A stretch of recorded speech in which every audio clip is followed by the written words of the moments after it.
உண்மைதான் உண்மைதான். அவருக்கு வந்துட்டு ஆல்ரெடி 2 பசங்க சார். அதுவே வந்துட்டு ஒரு காதல் திருமணம் தான் அப்படின்னு சொன்னாங்க. அந்த சலாம் வந்து சமீபத்தில் இன்டர்வியூ சொல்லும்போது சொன்னாங்க, நான் என் வாழ்க்கையில் ரொம்ப கஷ்டப்பட்ட தருணங்கள், இப்போ தான் நான் சுதந்திரமாகவே இருக்கேன் அப்படின்னு சொல்லி ஒரு பதிவு பண்ணும்போது, இவருக்கு அது வந்துட்டு பேக்லாஷ் ஆகுது. அப்போ ரொம்ப மோசமான ஆளாக இருப்பார் காலிதுங்கிற மாதிரியான ஒரு பார்வை இருந்துகிட்டே இருக்கு இல்லையா?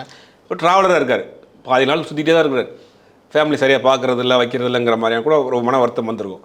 அப்படிங்கும் போது இப்போ அவங்க ஒரு ஃப்ரீடம் ஆகிட்டாங்க. நான் ஒரு ஃப்ரீ பேர்ட் ஆகிட்டேன், நான் என்னை ரிஸ்ட்ரிக்ஷன் பண்ண முடியாது, நான் என்ன மாதிரி வேணாலும் நான் வீடியோ போடுவேன் அப்படிங்கிற மாதிரி அவங்களுக்கு ப்ரொஃபஷனல் இருக்கிறதுனால அதனால் நான் சுதந்திரமாக இருக்கேன்.